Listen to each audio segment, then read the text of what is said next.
All right, nice enough to join us here from The Athletic. He covers the Warriors and the NBA at large. I mentioned media royalty in the building last night. Mm-hmm. He was among them, Anthony Slater. How are you today, Anthony? I'm doing good. I'm on the way down to Warriors Pelicans right now. Ooh.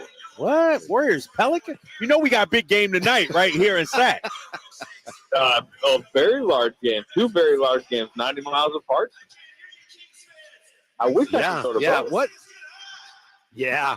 Oh, what really jumped out to you about the Kings and the Pelicans last night, Anthony, other than the fact that the Kings obviously just cannot stop them? Yeah. There's that. I think the thinning depth on the Kings is becoming more glaring, with Huerter down, with Monk down. They tried Colby Jones for a couple minutes. I think they were minus 15 in those minutes. Huerter got a shot the second half. He hasn't had that great of a season. Mike Brown is searching, and this is a time of the year you don't want to be searching rotationally. You want to feel set, and they're not, and you can tell last night. Anthony, I know you talk to the Warriors, talk to Lakers, Kings. How are they, you think, viewing the opportunity that's still ahead with the play-in tournament? Or do you sense any kind of defeated attitude among some of these teams? Well, I think the Lakers and the Warriors have known this was their life for a long time, right? I mean, they've just been desperately trying to get into the 7-8 side of it, and both of them still can. I think the Kings, the difference is they have been thirsty for the 6th seed and realistically in the 6th seed. Remember, you go back a couple of weeks ago when they had the Mavericks in town, for that 2-game set. Like, it felt like if they could have got 2 wins, then you would have felt like they were in the driver's seat for the 6th, which is huge now in this new playing world, the difference between 6 and 7. But during that 2-game set, they lose 2 games to Dallas and they lose Malik Monk. And the Monk injury, it's just massive. Nobody can replicate what he does. Feel it in these games when they have this lack of scoring punch now suddenly on their roster. So I think I don't want to say defeated for the Kings, but it definitely feels much more like a tumble for the Kings, 3-6 in their last 9, and the fact that they're coming to the realization that they're probably going to be at 8, 9, or 10, whereas the Warriors and the Lakers had in this final weekend kind of trying to bounce past the Kings, and with I think a realistic opportunity. Anthony Slater with us, of course, from The Athletic. He has a really interesting piece today in The Athletic about the play-in chase here with just a couple of games to go. You mentioned, Anthony, as we all know, the Kings really feeling the loss of Monk and Huerter. Do you think it's fair to say that they're paying the price right now for having not done anything to bolster the roster at the deadline? Yeah, you can say that about any team, any fringe level contender that did or didn't do anything at the deadline. Extra, better rotation players is always useful. I don't necessarily blame the Kings for not, using first round picks and emptying the barrel for this team necessarily. And you never know what was out there. Should they have gone harder after Siakam? Would it have been wise to do what the Pacers did? And sounds like the Pacers are committing to Siakam long term at a really hefty price. And Anunoby's another guy, maybe. But also, I do think there's a long term view still overhead for this Kings team, and it's beyond this season. And if they had gone and gotten an extra rotation piece, and Malik Monk still gets hurt, they're probably not going to make a long run in the playoffs. And we'll also see, Monk is not out for the season. He's just out to a point that the Kings have to survive long enough to get him back, and we'll see. To me, it is just massive for the Kings to try to stay in the 8th spot, because not only do you get 2 cracks at, advancing into the playoffs, but you can probably avoid the Nuggets. If you're in the 9-10, the best you can do is get the 8 seed, and right now it's looking like the Nuggets are going to be the 1 seed. You do not want that. That's a good point right there. Anthony Slater joining the Drive guys here on Sactown Sports 1140. When you look at the play-in teams that are currently there right now, Phoenix, Sacramento, Lakers, and Warriors, assess their chances of making some noise in the postseason, at least winning a round in the postseason.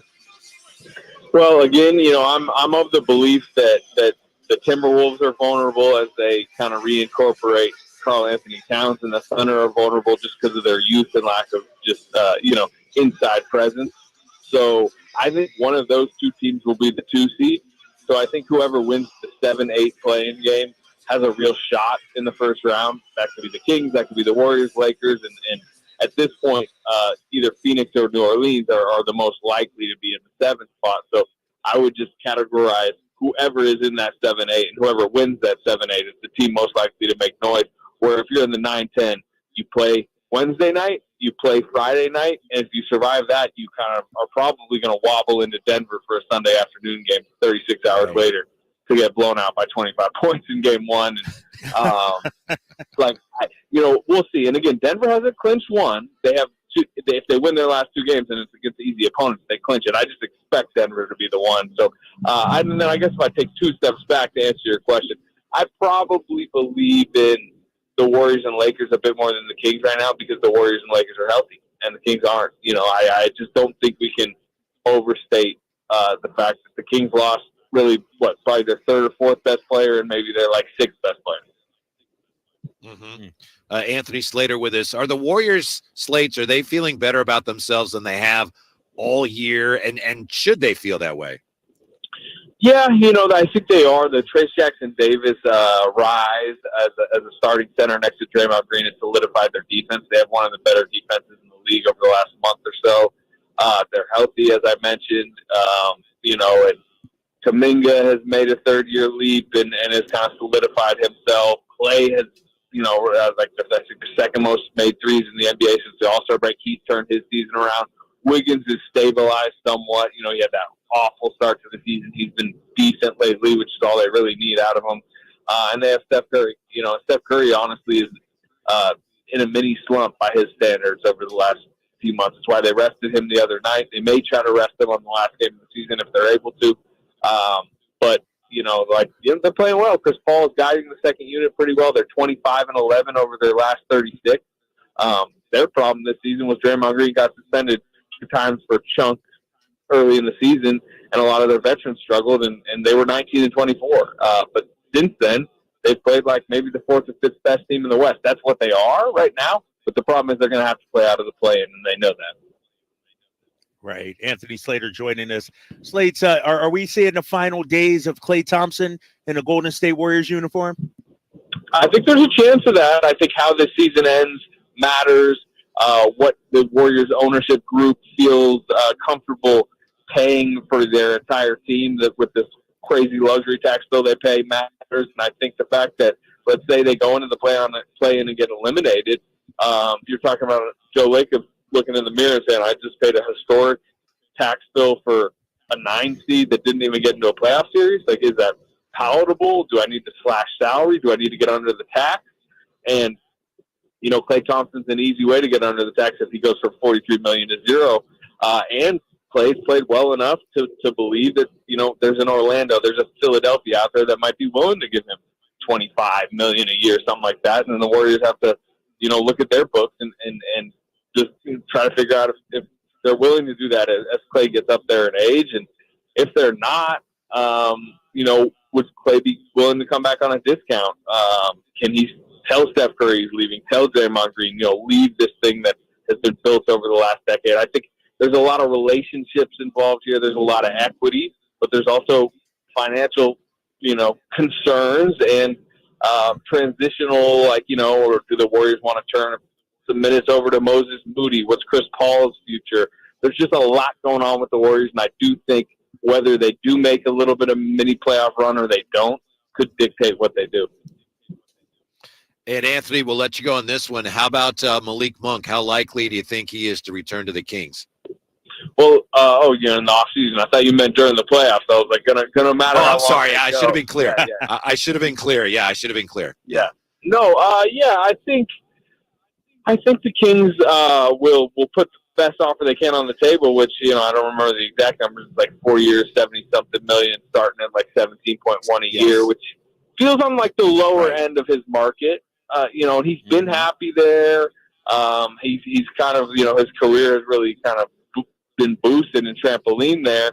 But, I did an interview with him. I know you guys know, however long ago it was, about a month ago. And he mentioned what happened in the postseason and how the Kings overall felt about the growth of this core and where it was going would matter. And it's kind of weird because he got injured, and now if they get eliminated in the next week or so, it's almost an unanswered question. You can't say that this core didn't, produce this season. I'm not sure they got a chance. And I know Monk's of the belief, and I know he will be of the belief, if they get eliminated without him, he could have made the difference, right?